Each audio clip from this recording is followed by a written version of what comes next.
All right, so we can cool here is with Ron from Tempest. How you doing, man? I'm good, man. Thank you so much for having me. You know, I listened to those tracks, dude. You did a spot on version of some of these tracks, dude. Yeah, the sober was pretty good vocally. I'd sung that song before in a cover band that I'm in Long Island. The Slipknot song, never sang in my life. It's tough to emulate Corey Taylor for sure. But we wanted to, when we started talking about different songs that we were going to cover, me and the guys, sober come up, and Slipknot came up, and then we had worked on sober first, and then when Joey passed away, we're like, oh, we have to do a tribute to him and Slipknot, and do a Slipknot song. So that's why we chose Dead Memories. So now you own Cult of Individuality, and that is a awesome clothing company. A lot of the rock stars are wearing your shit. Thank you. Yeah. Did you always want to be a singer too, or is it just boy, going back to my childhood, I always thought I could sing in the shower and at the house and in school with different things, but never really had any delusions of grandeur in terms of pursuing a career in music. The clothing thing was my calling, and been doing this now 30 years, the clothing game, my own brand with Cult of Individuality 12. But because the brand has resonated so much with the music world, that's what's opened doors, and for me to become friends with so many both legends in the music industry as well as new and up and coming artists that are making their name out there. Will, the drummer from Evanescence, he and I became boys about 5 years ago. Actually, he had purchased some of the Cult of Individuality jeans, and I saw that he bought some and posted something on Instagram. So I reached out and thanked him for it, and from there, it's history was written. He came to New York. We hung out. We were like brothers from another mother. Became good friends, and so on and so forth. I mean, then he hooked me up because Will's played for some amazing bands, and he's filled in for Tommy with Motley Crue a few times, and he's hooked me up with Tommy, and I actually did a collaboration that's launching this spring between Motley Crue and my clothing line. That's awesome. Capsules, yeah. But it's the same thing. All these guys have been on tour, whether it's the guys who are on the songs are incredible individuals and super talented. Doc Coyle, Chris Kane, and Kyle Conkiel from Bad Wolves. When Will and I started talking among COVID, that period, and I was doing podcasts with a lot of different musicians just to keep their name and their voice out in the community while things were quiet, and to keep my brand out there. Started just hitting up all my guys. I'm like, hey, I'm going to do some podcasts. You want to jump on? So sure. So Will and I started talking, and he's like, man, let's do something. It's shutdown time. You got a great voice. Let's do something. I'm like, what? He said, we'll just fuck around and do a couple of covers. I'm like, all right, I'm in. I got nothing really else to do, so let's do it. So who else you want to get in? And I'm like, I'll reach out. Let me reach out to the guys from Bad Wolves and see if they want to jump on. And I did that, and here we are. About a year later, with never really expecting for this to kind of grow to more than just a feather in the cap. We put the songs, we all recorded individually. So all the Bad Wolves guys are out there in Cali.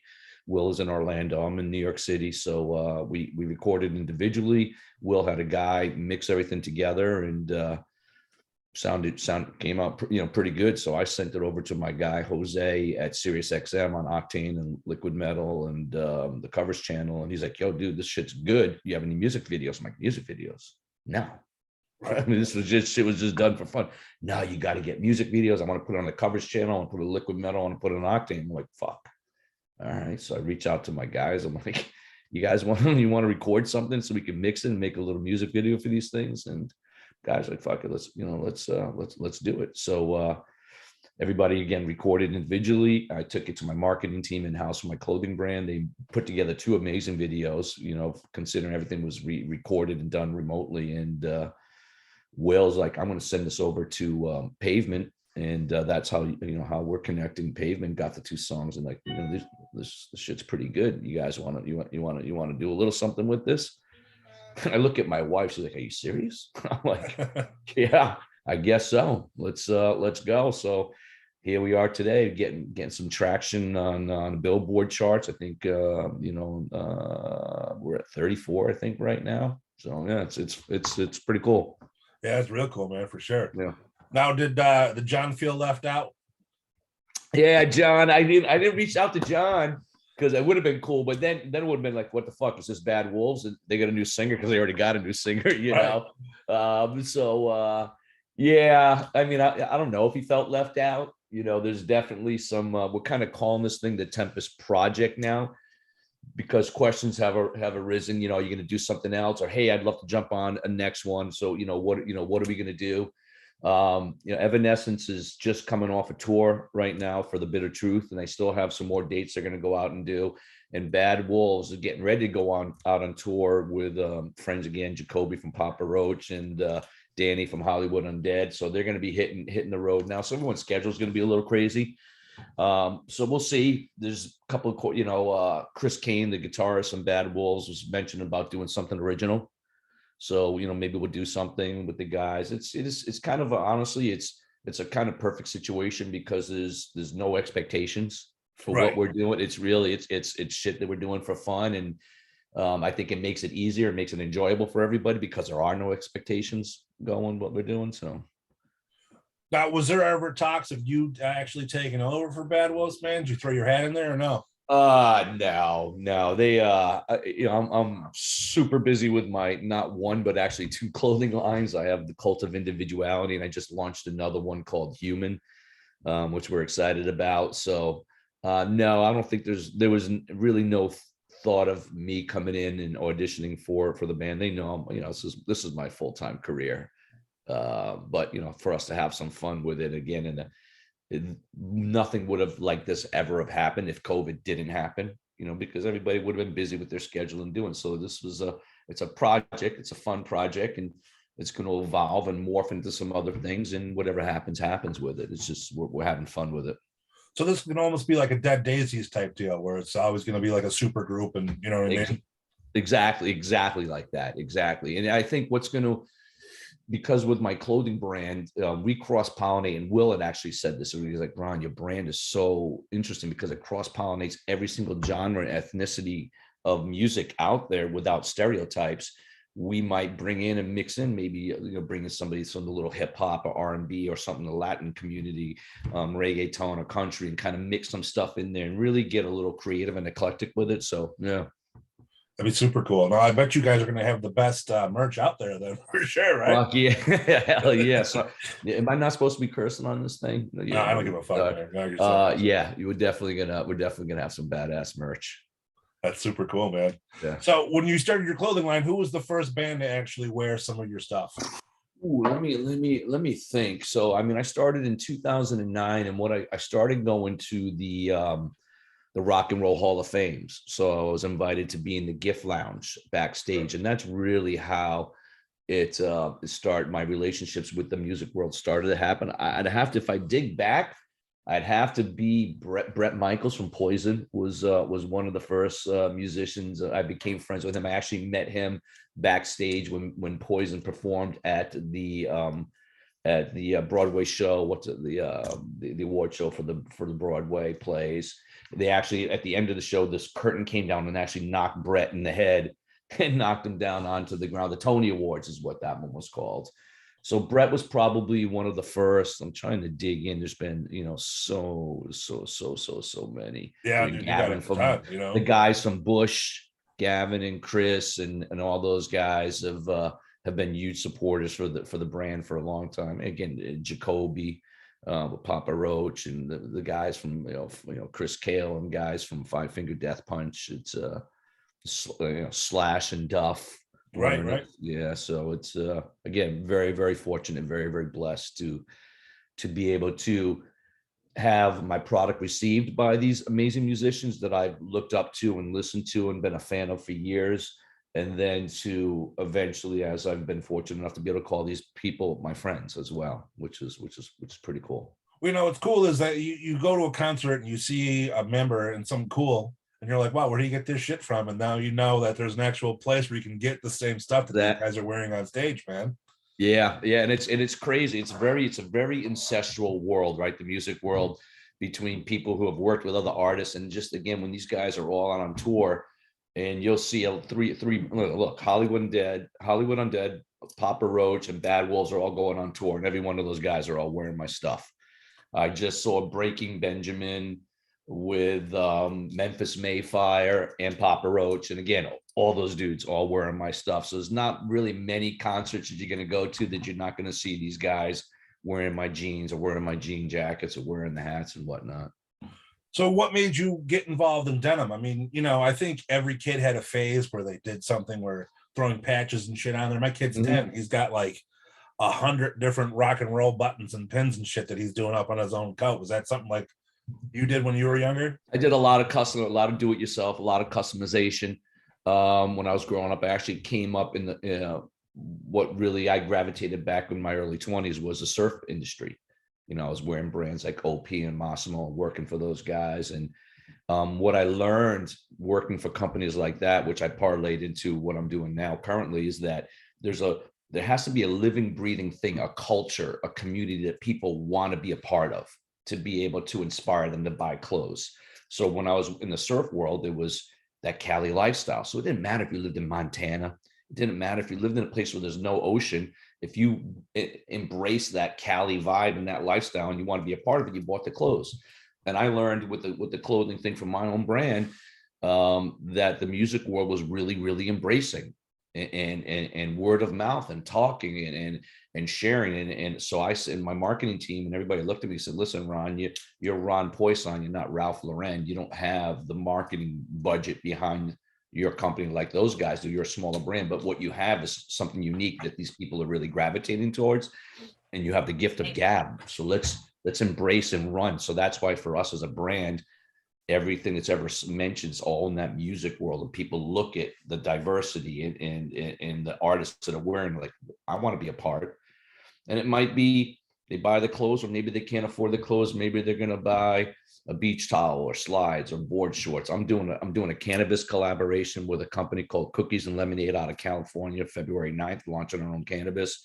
Just did a beer collaboration with a Venezuelan craft brewing company out of Miami. We're doing candles, we're doing hot sauce. So in some way, somehow, I want to be able to penetrate everybody's house. You might not buy the clothes, but shit, maybe you're going to buy that candle, and you're going to buy whatever, and just that bathrobe, and you're going to rock it. So with your cannabis company, what strains are you going to do? Are you going to have something exclusive, or are you going to? It's going to be something exclusive. I'm kind of letting these guys determine the cannabis guys. This guy Steve LaBelle with Cookies and Lemonade. I'm letting him pick it all out. You know, that's their forte. I'm doing some merch. They're letting me pick the merch and kind of design the stuff that's going to be with the collaboration. And we'll be launching it at their space Saturday, February, what is that, 12th, I believe. People can go to our social media and check that out on Cult of Individuality and see what we got going on. If people out there in Cali want to come partake, we have an artist performance. We have a fashion show. We got a few little things going on. That's awesome, man. That's real cool. Yeah. That's definitely a cool collaboration there for sure. You know, go and pick up some flour and get a fucking get some gear, see an artist performance, pick up some flowers, keep it going. And that's everything we do is all about the culture and the community and everything else. So now, with all your ties in the music industry, all your friends in these bands and whatnot, there seems to be a void of big festivals, traveling festivals. Is that something that you think you might want to jump into one day? 100%. When what was the one that was going around? It was Danny Wimmer does an amazing concert festival thing, right? And all of his things that he does, DWP. I actually have a conference call with him right after our conference call. But the Vans Warped Tour back in the day, right? Yeah. That was circulating around and being that kind of stepping stone for a lot of artists to kind of get out there and be seen by such a diverse audience. I would love to have our own festival, 1000%. It's been something that's been on the tip of our tongue for a long time. It's just now finding time and whatnot to kind of get involved. And that's part of the conversation I got with Danny after we're done. That's very cool, man. I think that's something we need now too. I mean, if we're not being able to see shows for so long. You know what I mean? It's kind of, things are changing out there. I mean, you know, people are afraid to go to shows and whatnot, but if you throw some shit together, people are going to want to go for sure. People definitely want to go. I mean, I'm seeing the lack of shows here in New York right now because of the COVID protocols and things that are going on. Everybody's been kind of steering away from the Big Apple Right. and going to Jersey and Connecticut and different places, the Midwest, the Southeast. A couple of shows I went to, saw some of the guys backstage. I've had to actually go get COVID tests, rapid tests outside before going backstage with the band to protect them too, because it's just so much going on, and you know they can't afford it. Listen, Evanescence on their tour, 3 members got COVID, Right. you know, and they had to kind of cancel a few dates, and you know, and so they got to protect themselves and make sure that they can make it through the whole touring system. It's challenging out there right now for the touring. I still know a bunch of my guys on the friend group are still kind of holding off in 2022, just waiting to see how things shake up and really starting to gear in for 2023. But as an artist, as a musician, that's how you make the money, you know, at these concerts, touring, the festivals, the merch that's being, you know, sold at these things. That's a big part of their livelihood right now. So important for things to get back to normal for these guys to be able to continue to create amazing music that inspires us all to be out there and make it through day in and day out in our lives. So, you know what it is? I think they say it's like one like $30 merch shirt equals to like 1,500 spins on Spotify or some shit. Like exactly. And listen, that merch stuff, they got to, you know, a lot of these venues, the venue takes a percentage of the merch. The company that's representing the bands that's doing the merch is taking a percentage of the merch. So even that, when it's all said and done, it might be 40 or 50% of the sale that the band actually gets from that merch that's being sold on premises at a concert. See, with that being said, if you do go ahead and jump into the festival industry, that might be something you can help these bands out with. I mean, because I'm sure you're going to be the guy handling all aspects. You know what I mean? Exactly. Yeah, these guys need to eat. It's challenging. It's funny. I was talking to another manager, and it's such a brave new world. And I was, you know, I'd always go into Apple. That's where I'm pretty much listening to Apple, not Spotify, but we mix it up. But I was buying and downloading records all the time. And the manager actually said to me, he's like, do me a favor, don't buy the record and download it. I said, why? He's like, because the industry is going through a flux and a change, and they need the leverage to negotiate a better deal with the streaming platforms so they can make more of a royalty. So he goes, I'd rather you spend your money on a monthly subscription to Spotify or Apple Music than to just not to and go pay the money and just buy the record. And I was taken back. I'm like, wow. I mean, that's an interesting perspective. I wouldn't have thought that. And I'm not sure, maybe that's just his perspective, but it was a different point of view, which was interesting because the world is changing. And with all this VR stuff that's happening right now, I'm having conversations about these virtual reality concerts, and they're doing stuff with NFTs. I was talking to another artist who's built himself a mansion, and you and I could go into this mansion if we wanted to go in our virtual world, hang out by the swimming pool, but have a conversation by the swimming pool, this mansion. Or if, you know, you and I want to go in and sit down, we could figure out there's ways you could actually start to record in this virtual world. It's a scary, brave new world that's going on out there right now, but you know, interesting at the same time. Yeah, for sure, man. I mean, last night, so funny, my kid told me to go play with his Oculus here, and he goes, put this on. And I go, what is it, a game? He goes, just put it on. And I was like in a house, and there was like 20 people in there, and I go, they're just talking, you know, everyone's just shooting the shit. And I go, what is this? And the kids were like, oh, it's a chat thing. And I'm like, wow, this is different, man. I mean, there's so many possibilities.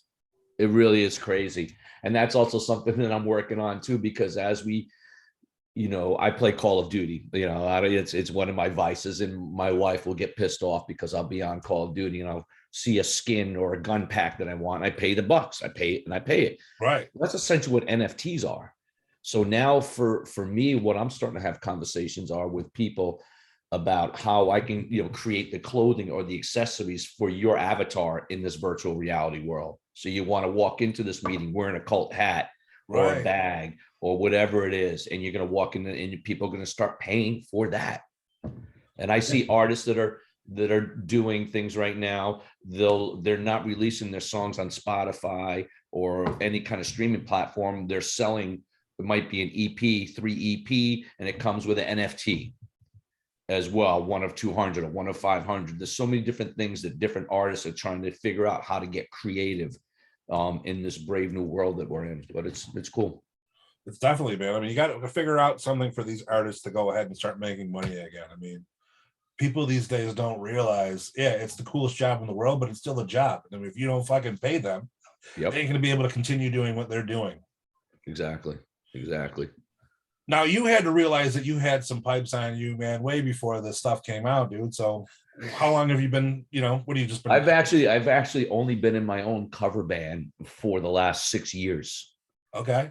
And the funny story about that, I was hanging out here at the house one afternoon, and my wife comes in. She's like, "Hey, the friends are over at so-and-so's house. Their husbands are in the garage jamming. They want us to come over, bring the cooler, and just come on over and hang out." And and they're like, the guys are jamming, nobody's singing. And my wife's like, "Oh, Ron thinks he can sing." She's like, have him come over. I'm like, "Don't put that pressure on me, but fuck it, let's go." So I get over to the house, and these guys are jamming, and they're like, "Sit on in, just pull up some lyrics, play." And I started singing with them, like, "Fuck, dude, you can sing." Right. I'm like, yeah, I'm all right. Yeah, I'm all right. Hey, we used to have a band. We have just been messing around. You want to jump in the band with us? I'm like, "Fuck it, I'll jump in. Why not?" Need a creative outlet that's not dependent to put food on the table. Let's do it. So we've been jamming now for 6 years, and we do mostly 90s stuff: Metallica, Pearl Jam, Nirvana, Stone Temple Pilots, Tool, Bush, all that kind of stuff. And we have a lot of fun. We play 2 or 3 weeks a month out on the weekends out there jamming and having fun. And I never told anybody I was in a band. I kept all my personal life. Actually, I wasn't even on Instagram until 5 years ago. So all these artists, when I'm meeting them, we're talking about different shit. Will's like, "Dude, why didn't you ever tell me you could sing?" I'm like, "That's not my job." Right. My job's clothing. That's our connection. You're music, I'm clean. But dude, you can sing. I'm like, "Oh, well, thank you. But you never said it." I'm like, well, it is what it is. And so then people started hearing about it and just doing stuff, and word of mouth, everything spreads. Now, going forward with the Tempst Project, do you have any tracks in mind that you want to do next? Or, you mentioned there might be an original song. There's a couple of guys that have been talking to me, some amazing musicians that wanted, like, "Hey man, if you do it again, let me know." So that would probably be a cover. I probably a little bit more. We're all kind of leaning. Will's interested as well, to putting something original out there. And the guys, Tim from the record labels, like, if you let's work on it if you got a little time. So it's about finding that time and navigating and doing the same thing. I mean, we'd all be remotely recorded as we did on these last couple of tracks. So we haven't picked anything in terms of a cover. We did talk about some 9 Inch Nails before when we're discussing these couple of songs, but we're not we haven't kind of taken the cover thing any further. I think all of us didn't think anything was really going to kind of transpire from this other than just being fun, and it's getting some legs. So like anything else, you kind of throw it out there. If something sticks, then you kind of start making the plans on that. And that's kind of where we're at right now, as these guys are all out on tour promoting their regular bands and the records that they have released. Now you're doing your cover band stuff, man. What's your go-to track? You want to impress the crowd. What's the one you got to play? Oh boy, you know what it is? You start to get listener fatigue, right? You start to play all these songs, and I mean, the crowd pleasers always, they're always asking for Metallica, and I love doing Metallica. The Enter Sandman. We do some Puddle of Mud. We do people like Crazy Bitch. Right. Love Crazy Bitch. They love the Tools. They love the Toadies. Possum Kingdom. Bush and Stone Temple Pilots and Pearl Jam. I can do all that in my sleep. And I think that's probably what people like. Dude, most cover bands, when you get up there, the lead vocalist has his sound, and that's his sound that pretty much goes through every band that they cover. You alter your voice, for every, so when you're doing Bush, it sounds like Bush. When you're doing STP, it sounds like STP. When you're doing Tool, it sounds like Tool. You sound like it's a completely different singer. And probably that would be my biggest gift. I can kind of morph my voice into those artists, which now at the same token, I don't even know what my real fucking voice is. Yeah, Right. I don't, some people like you can get close to Brett from Shinedown, and bring that. I don't even know what my natural voice is. Still finding it. Well, that's cool, man. Being able to parrot those positions like that definitely got to be a cool thing. No, it's fun. It's and again for me, I'll do that shit for free. I'll play in front of people for free. I just love doing it. Now, you mentioned earlier that you're doing a cross promotion with Motley Crue. Is that going to kick off in time for the stadium tour? That's it's kicking off. It's the product is hitting now because it was a 30th anniversary when we started talking about it. So the product is out now. It's cool as shit. Badass leather jackets, jeans, denim jackets, hats. That was a really fun collab. We've done Bob Marley. I have my next collab that's going to come out for this fall is actually Sex Pistols. Oh, cool. But we've done some Naughty by Nature, some Public Enemy. Trying to think who else we have. I'm talking with people who represent the Who for next season as well. So yeah, that's real cool, man. That's definitely, it's got to be an amazing. Have you always been a rock and roll fan? Always. Yeah, I grew up in a house that was playing Bee Gees and Donna Summer and Helen Reddy and whatnot. And I started growing up in Rhode Island. I started getting more into some of that hair band shit. So I was into Aerosmith. I was into Whitesnake. I was into AC/DC, Guns N' Roses, and Cinderella, and that vein. Kind of growing up, Tesla. Always was probably a little more geared toward artists that had that unique voice. Something a little interesting. My wife and I completely disagree on our music taste, but it's all good. We fight for the music when we get into the car. I usually win. Well, it's got to be cool that being a fan and going ahead and having all these people be your friends nowadays. It's what's cool, and I think my kids get tired of hearing this. If we're in the car and we're driving, I'm like, let's play a little game. Well, an Octane or Lithium. Let's next 20 bands and see how many of those bands are wearing the dad knows, or that they're wearing dad's clothes. Right. We're like, yeah, dad. Yeah. And it's a strong 50% and up on pretty much any hour you can pick on that radio, either listening to the 90s Lithium or Octane, that you're going to hear somebody. That's super cool. Wearing stuff. Yeah. Now, you last week, 2 weeks ago, Hailstorm's bus burned up. They were on tour with Evanescence. Did they hit you up and say, "Hey, man, we need something to wear"? I told Will sends me pictures like, "Holy fuck, you're not gonna believe this." I'm like, "What?" He's like, "Look down below. That's Hailstorm's trailer." I'm like, "Holy shit, what happened?" He's like, "Something combusted." I mean, it was fortunate for them that a lot of times these artists they'll go into the hotel and shower, but they're so comfortable in the trailer with all this shit, they don't want to carry stuff. They'll sleep on the trailer, right, and just go into the hotel and shower. Fortunately, they were all in the hotel and everybody was safe. But that was a brand new trailer. New trailer. That sucks, man. But I'm like, yeah, man, let me know. He's like, hell yeah, I'm gonna talk to everybody. I couldn't really help out Lizzie. She's really not gonna wear our stuff, and we don't really do women's anymore. We used to do a lot of women's stuff, but I kind of peeled that back just to focus on the men's. It was just easier. Got you. You know what you like. You know what I mean? Exactly. It's always easier on that. Exactly. So moving forward, people want to follow up. They want to listen to the music. They want to get your clothing. They want to know about your cannabis line, your beer line, hopefully a big festival going on. What do they do for everything? All right. So first you can check out, we just kind of started the Instagram page for Tempest. So it's _ Tempest band _ that's the social, that's the Instagram for Tempest. If you want to check out the Cult of Individuality on Instagram, it is under Cult, CULT of Individuality on Instagram and on Facebook. That's in the website, the same thing. Check out cultofindividuality.com. It's a mouthful, but it's Cult of Individuality, not to be confused with Cult of Personality by Living Right. Color. But yeah, you'll go on there. You'll be up to date with all the news of what's going on with the band, with the product, with the clothing line, and the collaborations. You can check it all out. Instagram's the place to be for us. We're not on TikTok yet. Sorry, everybody.